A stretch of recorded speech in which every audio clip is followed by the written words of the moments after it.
ಪಡಸಾವಳಿಯಲ್ಲಿ ಅಗ್ನಿ ದುರಂತ, ಸುಟ್ಟು ಕರಕಲಾದ ಮಲ್ಲಿನಾ ಸುತಾರ್ ಫರ್ನಿಚರ್ ಅಡ್ಡ, ಸುಳಿಯದ ಅಧಿಕಾರಿಗಳು, ತಾಲೂಕಾ ವಿಶ್ವಕರ್ಮ ಸಂಘಟನಾ ಅಧ್ಯಕ್ಷರ ಆಕ್ರೋಶ. ಆಳಂದ ತಾಲೂಕಿನ ಪಡಸಾವಳಿ ಗ್ರಾಮದ ನಿವಾಸಿ ಮಲ್ಲಿನಾಥ್ ಸುತಾರ್ ಇವರ ಫರ್ನಿಚರ್ ಅಂಗಡಿಗೆ ರಾತ್ರಿ ಆಕಸ್ಮಿಕ ಬೆಂಕಿ ತಗುಲಿ ಲಕ್ಷಾನುಗಂಟಲೆ ಬೆಲೆ ಬಾಳುವ ಯಂತ್ರಗಳು, ದುಬಾರಿ ವೆಚ್ಚದ ಕುಶಲ ಕೆತ್ತನೆಯ ವಸ್ತುಗಳು ಸುಟ್ಟು ಕರಕಲಾದ ಸುದ್ದಿ ತಡವಾಗಿ ಬೆಳಕಿಗೆ ಬಂದಿದೆ. ಮಂಗಳವಾರ ಸಂಜೆ ಈ ದುರಂತ ಸಂಭವಿಸಿದ್ದು, ಗ್ರಾಮಸ್ಥರು ಅಗ್ನಿ ನಂದಿಸಲು ಹರಸಾಹಸಗೈದರು.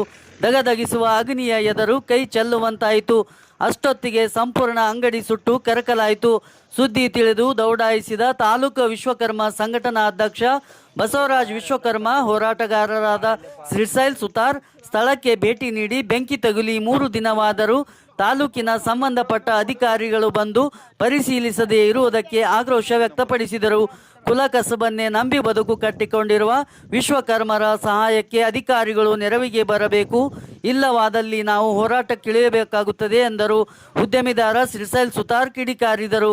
ಸ್ಥಳೀಯ ಮುಖಂಡರು ಮಾತನಾಡಿ, ಮಹಾಸಭಾ ಮತ್ತು ತಾಲೂಕಿನ ಶಾಸಕರು ಆ ಬಡವ ಮಲ್ಲಿನಾಥನ ಕಷ್ಟಕ್ಕೆ ಸಹಕರಿಸಬೇಕು ಎಂದು ವಿನಂತಿಸಿದರು. ಮಹಾಸಭಾದ ಪದಾಧಿಕಾರಿಗಳು ಪ್ರಮುಖರಾದ ಮೋನಪ್ಪ ಸುತಾರ್, ಅಪ್ಪು ಗೋಪಾಳೆ, ಸೋಮಶೇಖರ್ ಕಾಂಬ್ಳೆ, ಸಂಜಯ್ ಭೋಸ್ಲೆ, ಶಿವಾನಂದ್ ಸುತಾರ್ ಹಾಗೂ ಗ್ರಾಮದ ಹಿರಿಯರು ಮುಂತಾದವರು ಉಪಸ್ಥಿತರಿದ್ದರು. ಈ ಮಲ್ಲಿನಾಥ್ ಮೋನಪ್ಪ ಸುತಾರ್ ಅವರ ಫರ್ನಿಚರ್ ದುಕಾನ್ ಪೂರ ಸುಟ್ಟು ಕರ್ಕಲಾಗಿದೆ. ಇದರಲ್ಲಿ ಸುಮಾರು ಅವ್ರದ್ದು ಒಂದು 8-10 ಲಕ್ಷ ರೂಪಾಯಿ ಅಂದಾಜಕ್ಕಿಂತ ಹೆಚ್ಚೇ ಲಾಸ್ ಆಗ್ಯದ.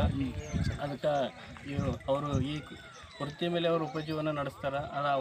ಅವ್ರಿಗೆ ಏನಾದರೂ ಸರ್ಕಾರದಿಂದ ಒಂದು ಸಹಾಯ ಮಾಡಿ ಅವ್ರ ಮಷಿನ್ಗಳು, ಅವ್ರ ಕಟ್ಟಿಗೆ, ಸಾಗವಾನಿ ಕಟ್ಟಿಗೆ, ಬಾಗುಲ, ಅದು ತುಂಬ ಬೆಲೆ ಬಾಳುವಂಥ ಕಟ್ಟಿಗೆಗಳು ಕೂಡ ಸುಟ್ಟು ಹೋಗಿವೆ. ಆದ್ದರಿಂದ ಸರ್ಕಾರದಿಂದ ಅದು ವಿಶ್ವ ಸಮಾಜದ ವತಿಯಿಂದ ಆದಷ್ಟು ಈ ಬಡ ಕುಟುಂಬಕ್ಕೆ ಒಂದು ಸಹಾಯ ಮಾಡುವಲ್ಲಿ ತಾವು ಪ್ರಮುಖ ಪಾತ್ರ ವಹಿಸಬೇಕು. ಮತ್ತು ಈ ಥರದ ಘಟನೆಯಿಂದ ಅವರು ಮತ್ತೆ ಮೇಲೇಳಲು ತುಂಬ ಕಷ್ಟವಾಗುತ್ತದೆ. ಆದ್ದರಿಂದ ತಾವುಗಳು ಮುತುವರ್ಜಿ ವಹಿಸಿ ಸರ್ಕಾರದ ಮೇಲೆ ಒತ್ತಡ ಹಾಕಿ ಸ್ಥಳೀಯ ಶಾಸಕರು ಹಾಗೂ ತಹಸೀಲ್ದಾರ್ ಮುಖಾಂತರ ಪರಿಹಾರ ಕೊಡಿಸುವಲ್ಲಿ ತಾವು ಪ್ರಮುಖ ಪಾತ್ರ ವಹಿಸಿ ಈಗಾಗಲೇ ತಾಲೂಕಿನ ಶಾಸಕರು ಬಂದು ಅವ್ರಿಗೆ ಅಲ್ಪ ಕಾಣಿಕೆ ಸಲ್ಲಿಸಿ ತಹಸೀಲ್ದಾರ್ಗೂ ಹಾಗೂ ಸ್ಥಳೀಯ ಗಿರಿದವರ್ಗೂ ರಿಪೋರ್ಟ್ ಮಾಡಲು ಹೇಳಿದ್ದಾರೆ. ಆ ರಿಪೋರ್ಟ್ ಮುಖಾಂತರ ಈ ಬಡ ಕುಟುಂಬಕ್ಕೆ ನ್ಯಾಯ ಸಿಗಿಸುವಲ್ಲಿ ತಮ್ಮ ಪಾತ್ರ ವಹಿಸಬೇಕಾಗಿ ಈ ಪಡಸಾವಳಿ ಗ್ರಾಮಸ್ಥರ ಪರವಾಗಿ ಕೇಳ್ಕೊಳ್ತಾ ಇದ್ದೀನಿ.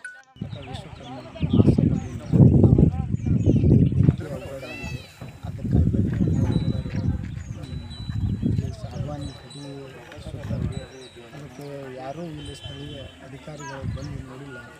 ಅದಕ್ಕಾಗಿ ನಾವು 3 ದಿನ ತನಕ ಅದು ನೋಡಿದ್ದೇವೆ, ಯಾರು ಬರ್ತಾರೆ ಅದಕ್ಕಾಗಿ ಬಂದಿಲ್ಲ ಅಂತ ನಾವು ಎಲ್ಲರೂ ಸಮಾಜದ ಎಲ್ಲರೂ ನಾವು ಬಂದು ಬೇರೆ ಅಧಿಕಾರಿಗಳು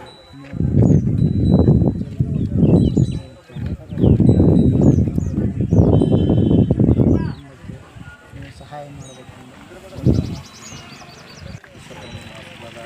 ಅಧ್ಯಕ್ಷರು ಈ ಅಗ್ನಿ ಅವಘಡದಲ್ಲಿ ಬಂದಿದ್ದಾರೆ.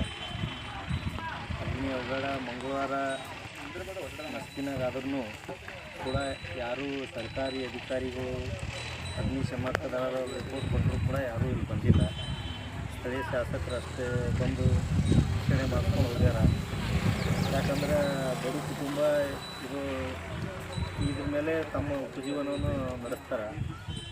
ಇದಕ್ಕೇನಾದರೂ ತಹಸೀಲ್ದಾರ್ ಅವರು ಇನ್ನೂವರೆಗೆ ತನಕ ಯಾರಾದರೂ ಬರ್ತಾರಂತೇಳಿ ನಾವು ಹಾದಿ ಕಾಯ್ದಿದ್ದೇವೆ. ಯಾರು ತಹಸೀಲ್ದಾರ್ ಅವರು ಅಲ್ಲಿ ಯಾರೇ ಅಲ್ಲಿ ಬಂದಿಲ್ಲ. ಸಲುವಾಗಿ ತಹಸೀಲ್ದಾರ್ ಅವರು ಒಂದು ಸ್ವಲ್ಪ ಬಂದು ಏನಾದರೂ ಸಹಾಯಧನ ಮಾಡಬೇಕು. ಏನಿಲ್ಲ ಅಂದ್ರೂ ಇದು ಸಾಗೋನಿ ಇಲ್ಲಿಲ್ಲ ಅಂದ್ರೆ 40-50 ಗಂಟೆಪೀಠ ಕಟ್ಟಿಗೆ ಸುಟ್ಟಾವ, ಪ್ಲೇಸ್ ಡೋರ್ ಇದು ಸುಟ್ಟಾವ, ಎಲ್ಲ ಮಷಿನಿಯರ್ಗಳು ಎಲ್ಲ ಏನೋ ಎಲ್ಲ ಹಾಳಾಗಿರ್ತವೆ, ಸುಟ್ಬಿಡ್ತಾವೆ. ಅದ್ರ ಸಲುವಾಗಿ ತಹಸೀಲ್ದಾರ್ ಅವರು ಇನ್ನೂವರೆ ತನಕ ಯಾಕೆ ವೇಟ್ ಮಾಡ್ತಾರೆ ಗೊತ್ತಿಲ್ಲ. ತಹಸೀಲ್ದಾರ್ ಅವ್ರಿಗೆ ಇನ್ಫಾರ್ಮ್ ಮಾಡ್ಯಾರ, ಎಲ್ಲ ಫೋನ್ ಮಾಡಿದ್ರು. ಆದರೂ ಕೂಡ ಇವತ್ತಿನ ತನಕ ತಹಸೀಲ್ದಾರ್ ಯಾರೂ ಬಂದಿಲ್ಲ. ನಮ್ಮದೇನು ಬೇಡಿಕೆ ಏನೋ ಅದ ಅಷ್ಟೇ. ಬಡ ಕುಟುಂಬ, ನಮ್ಮ ಸಮಾಜನೇ ಇದ್ರ ಮೇಲೆ ಉಪಜೀವನ ನಡೆಸ್ತಾರೆ. ಮಕ್ಕಳು, ಸಣ್ಣ ಸಣ್ಣ ಮಕ್ಕಳು ಸ್ಕೂಲು ನಾಳೆಗೆಲ್ಲ ಇದು. ಅದರ ಸಲುವಾಗಿ ಏನಾದರೂ ಸರ್ಕಾರದವರು, ಶಾಸಕರು ಕೂಡ ಒಂದು ತಹಸೀಲ್ದಾರ್ ಅವ್ರಿಗೆ ಒಂದು ಸ್ವಲ್ಪ ಪ್ರೆಷರ್ ಹಾಕಿಸಿ ಏನಾದರೂ ಸಹಾಯಧನ ಕೊಟ್ಟರೆ ಒಂದು ಅನುಕೂಲ ಆಗ್ಬಿಡುತ್ತೆ ಅಂತೇಳಿ ಅದಷ್ಟೇ.